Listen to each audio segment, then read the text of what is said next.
فإننا في هذه اللحظات المباركة في شهر رمضان، وأوشكنا قريبا جدا نستقبل العشر الأواخر من رمضان.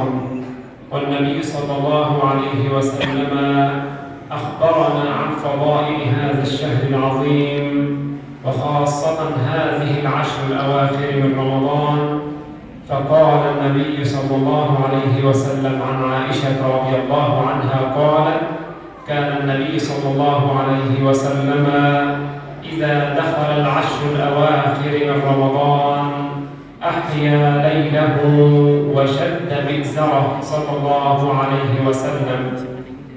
Kemudian beliau menyampaikan kepada kita semua bahwa kita di bulan yang mulia ini ternyata waktu tanpa terasa kita juga sudah ini memasuki hari-hari terakhirnya. Sehingga beliau tadi mengutip sebuah hadis bahwasanya ketika Nabi kita Muhammad sallallahu alaihi wasallam ini memasuki akhir-akhir dari bulan suci Ramadan atau 10 akhir di bulan suci Ramadan, maka dia menghidupkan malam-malamnya, kemudian dia mengencangkan sahurnya. Artinya Nabi kita Muhammad sallallahu alaihi wasallam bersiap untuk menghidupkan malam-malam di akhir-akhir di bulan suci Ramadan. النبي صلى الله عليه وسلم كان إذا دخل العشر الأواخر من رمضان أحيا الليل، أحيا الليل كله بقيام الليل أو بالتعبد أو بقراءة القرآن. المهم أن هذه الليالي العشر لا يجوز لنا أن نفرط فيها، لأنها فرصة من الله سبحانه وتعالى. وخاصة أن الآن في أندونيسيا ربما خاصة الصيام مختلف، منهم من صام يوم الاثنين وبعضهم من صام يوم الثلاثاء. إذا لا ندري، ربما رمضان يوم الاثنين، إذا الليل يكون الليل ربما ليلة القدر في ليالي الوترية، وربما في الليالي غير الوترية. Kemudian beliau juga menyebutkan bahwa di malam-malam terakhir bulan suci Ramadan atau di akhir-akhir 10 akhir bulan suci Ramadan, maka Nabi kita Muhammad sallallahu alaihi wasallam menghidupkan malam-malamnya. Ia menghidupkan malam-malamnya dengan qiyamul lail, dengan membaca Al-Quran, sehingga pada intinya beliau ingin mengatakan bahwa tidak sepantasnya kita melewatkan waktu-waktu kita yang sangat berharga ini, khususnya di akhir-akhir bulan suci Ramadan. Kemudian beliau mengatakan bahwa kita di Indonesia ini ada perbedaan permulaan bulan suci Ramadan, sehingga sejatinya kita tidak tahu mana yang sebenarnya malam ganjil dan mana yang genap. Sehingga pada malam-malam terakhir ini kita tidak bisa memilih mana yang ganjil dan mana yang genap. Maka tugas kita untuk memperbanyak di 10 terakhirnya tanpa harus memilih mana yang ganjil dan mana yang genap karena perbedaan waktu tersebut. فكان النبي صلى الله عليه وسلم كما قلت في الحديث إذا دخل العشر أحيا ليله، بالقيام والتعبد لله سبحانه وتعالى، وأيقظ أهله، يوقظ أهله جميعا ليشاركوا النبي صلى الله عليه وسلم في هذا الخير العظيم. لأن النبي صلى الله عليه وسلم كما قال: كلكم راع وكلكم مسؤول عن رعيته، فالرجل راع في أهله ومسؤول عن رعيته. إذا النبي صلى الله عليه وسلم لم يقم وحده، بل أقام زوجاته رضوان الله عليهم أجمعين ليقوموا مع النبي صلى الله عليه وسلم ويشاركوه في الخير. Di akhir-akhir bulan suci Ramadan ini, Syekh tadi mungkin kembali hadis yang disebutkan bahwa Nabi kita Muhammad sallallahu alaihi wasallam menghidupkan malam-malamnya. Kemudian di saat ia menghidupkan malam-malamnya, wa aiqadha ahlahu, ia juga membangunkan keluarga-keluarganya. Dan hal ini dilakukan oleh Nabi karena beliau tadi memberikan penjelasan bahwa kullukum ra'in wa kullukum mas'ulun an ra'iyati, bahwa setiap kita adalah pemimpin dan setiap pemimpin akan dimintai pertanggungjawaban oleh Allah Subhanahu wa taala. Sehingga kita sebagai pemimpin di dalam keluarga kita mesti harus membangunkan keluarga kita sebagaimana Nabi kita Muhammad sallallahu alaihi wasallam, karena ia merasa bertanggung jawab untuk tidak hanya sibuk sendirian, tapi juga menyibukkan keluarganya untuk beribadah dan menghidupkan malam-malamnya di bulan suci Ramadan. وفي آخر الحديث قالت السيدة عائشة رضي الله عنها في رواية أخرى وشد المئزر، بمعنى يعني ترك زوجاته أو هجر زوجاته صلى الله عليه وسلم، أو بمعنى أصح اعتزل زوجاته صلى الله عليه وسلم في العشر الأواخر من رمضان حتى يتفرغ لعبادة الله سبحانه وتعالى.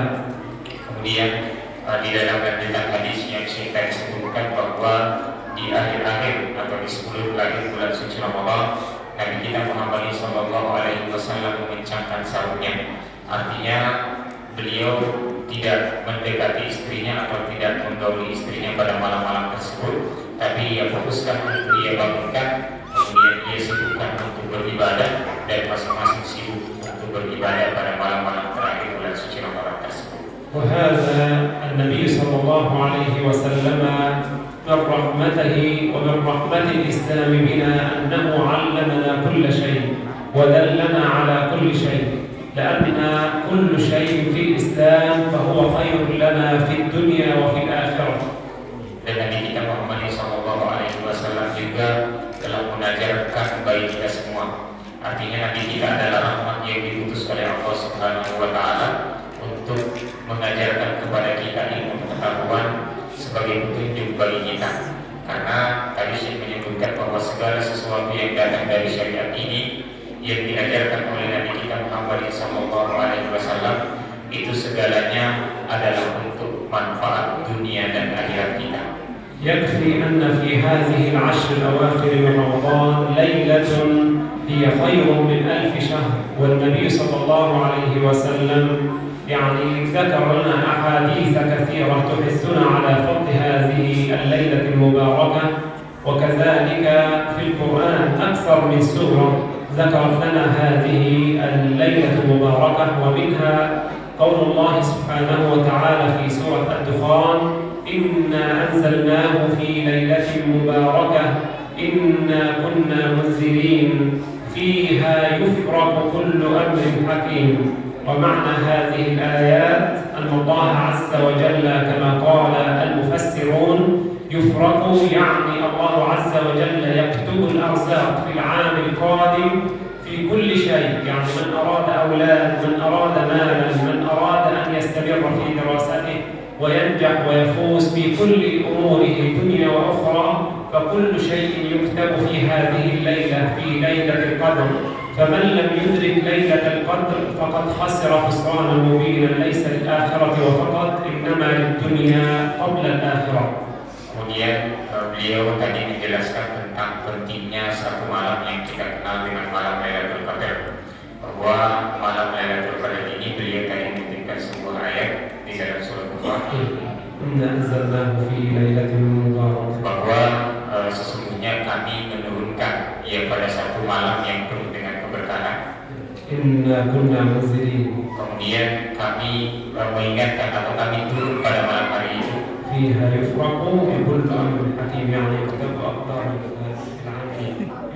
Nah, kemudian pada malam hari itu Allah Subhanahu wa taala juga mencatatkan rezeki, yang mencatatkan rezeki atas segala sesuatu yang ada selama setahun yang akan datang, sehingga sangat merugi seorang hamba ketika ia tidak memanfaatkan malam-malam terakhir di bulan suci Ramadan, karena di malam inilah kemudian Allah Subhanahu wa taala mencatatkan apa yang menjadi kebutuhan kita setahun yang akan datang.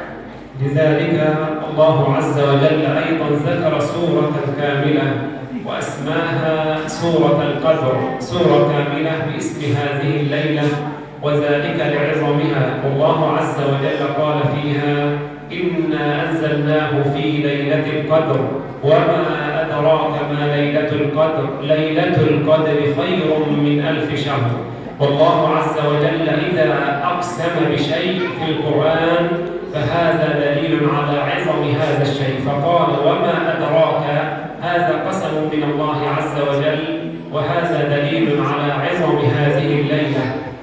Kemudian ya saking pentingnya malam Lailatul Qadar ini sehingga Allah Subhanahu wa taala menentukan satu surah di dalam Al-Qur'an dengan nama Al-Qadar. di mana di dalam surah ini kemudian Allah Subhanahu wa taala bersumpah bahwa Lailatul Qadar, bahwasanya di dalam sumpah ini dalam kaidah tafsir yang tadi disebutkan oleh Syekh, ketika Allah Subhanahu wa taala bersumpah atas sesuatu, atas makhluknya, maka itu menunjukkan betapa penting dan agungnya makhluk tersebut, sehingga hal ini kemudian tidak bisa membuat kita lalai untuk memperhatikan betul-betul bahwa malam Lailatul Qadar ini mesti harus kita dapatkan di bulan suci Ramadan ini.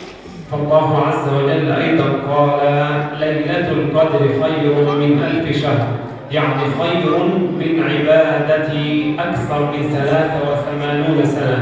والإنسان الآن يعني النبي صلى الله عليه وسلم أخبرنا أن أعمار الأمة تتراوح ما بين 60 إلى 70، والقليل من يكون أكثر من هذا، يعني من يكون أكثر من 70 سنة أو يعيش أكثر من 70 سنة. إذا الليلة الواحدة أفضل من عمر الإنسان كله، ولعلنا الله أعلم من سيعيش حتى يدرك رمضان القادم.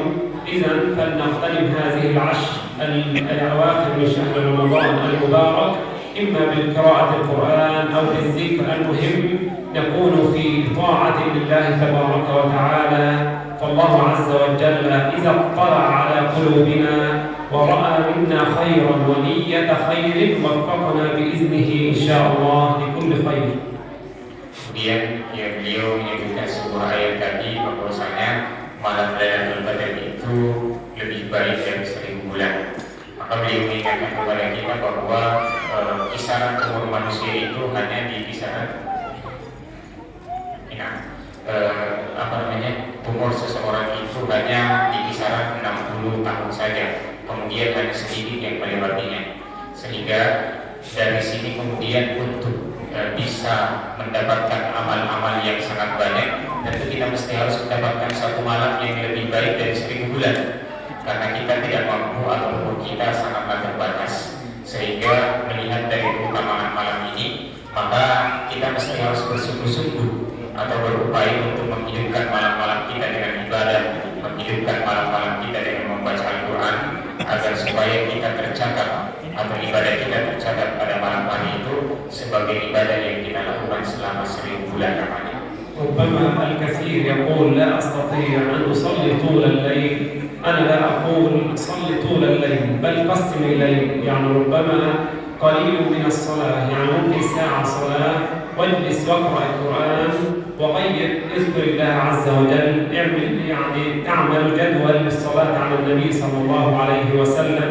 المهم أن يمر الليل كله وأنت في عبادة، وهذا ليس فقط للأب والأم وفقط، وإنما للأهل جميعا حتى يشاركوا في الفضل كما قلت آنفا، لأن كل أب مسؤول عن أهله يوم القيامة.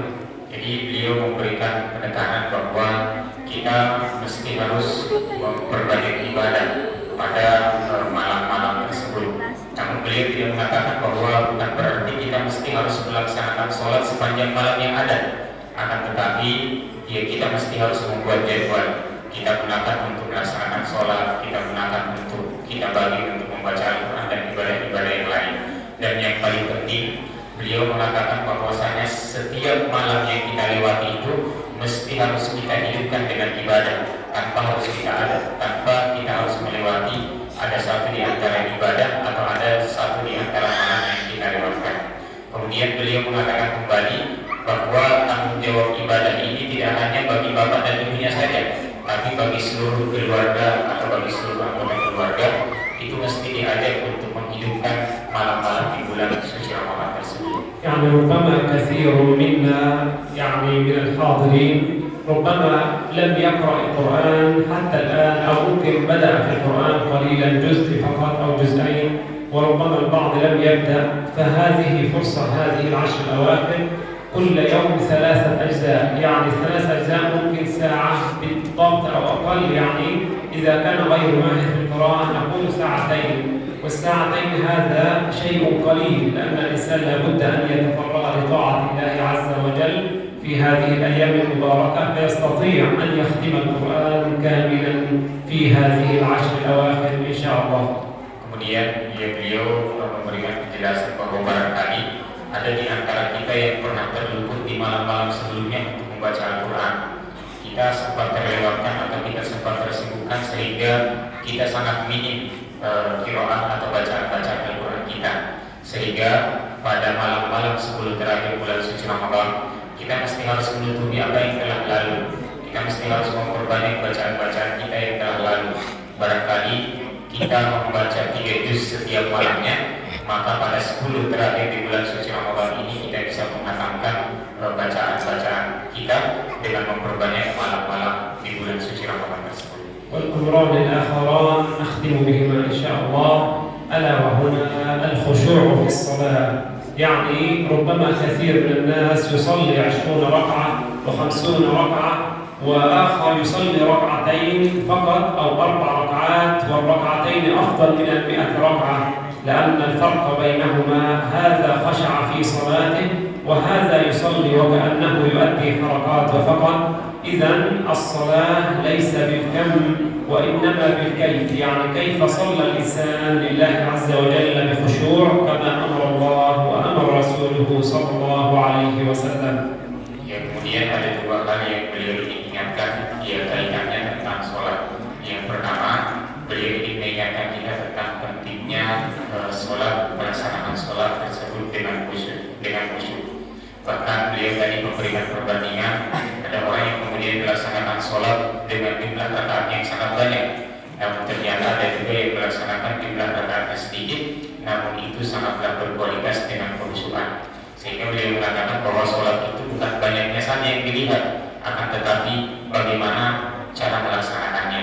Sehingga seseorang yang melaksanakan ibadah sholat itu dengan khusyuk, maka tentu inilah yang sangat diharapkan di dalam ibadah sholat tersebut. الأمر الأخير وأختم به إن شاء الله، كثير من الناس يساوي الإمام يعني في التكبير أو في التسليمتين أو في الركوع أو في السجود. المهم أنه إما أن يساوي الإمام أو ينزل مع الإمام أو يسبق الإمام، وهذه كما قال العلماء من مبطلات الصلاة، فواجب علينا أن نترك الإمام ينتهي من الأركان في الصلاة ثم نبدأ، وخاصة في التسليمتين. Kemudian beliau hal yang kedua yang ingin beliau ingatkan kepada kita semua, yaitu kaitannya kita sebagai seorang makmum. Beliau banyak menjumpai seorang makmum itu membersamai imam atau bahkan mendahului imam. Sementara mendahului imam itu bisa masuk di dalam pembatal sholat seseorang. Sehingga beliau mengatakan tadi bahwa kita mesti harus membiarkan imam kita terlebih dahulu untuk mengerjakan hukumnya, barulah kita ikuti. Jadi imamnya bertakbir bergerak, setelah sempurna barulah kita sebagai makmum mengikutinya. Dan yang lebih parah, yang beliau tadi menyebutkan banyak sekali menjumpai imamnya baru memberi salam 1 kali, sementara makmumnya sudah memberi salam ke kiri, ke kanan dan ke kiri. Nah, sehingga beliau menyebutkan kepada kita biarkan imam kita dulu menyempurnakan salam ke kanan dan ke kiri, kemudian barulah kita sebagai makmum untuk mengikutinya. Karena mendahului imam itu merupakan bagian dari pembatal sholat yang kita lakukan. هذا ما وفقني الله عز وجل، وأسأل الله أن يتقبل منا ومنكم هذا العمل. والآن إن شاء الله نترك المجال للجنة إن شاء الله تكمل البرنامج، وجزاكم الله خيرا على حسن استماعكم. Ini saja yang sempat disampaikan oleh Syekh, karena waktu kita sangat terbatas, kita mau melaksanakan sholat tarawih sehingga sebentar setelah sholat tarawih itu bagi jamaah yang ingin berdiskusi dengan Syekh, kita silakan. Baik kepada ibu-ibu sekalian yang dimuliakan. Baik kepada ibu yang dimuliakan Allah Subhanahu wa Ta'ala, kami dari tim Safari Ramadan bersama dengan Syekh Sufi ingin menyampaikan bahwa tujuan kami mengadakan silaturahim ini sampai Ramadan ini itu untuk menyampaikan situasi terkini terkait saudara-saudara kita yang ada di Palestina yang saat ini juga dalam penjajahan. Sehingga kami dengan tim sudah menyusun dokumentasi situasi terkini terkait apa yang sedang terjadi di sana. Baik kita saksikan terlebih dahulu di layar. Baik kita saksikan terlebih dahulu di layar yang sudah diinput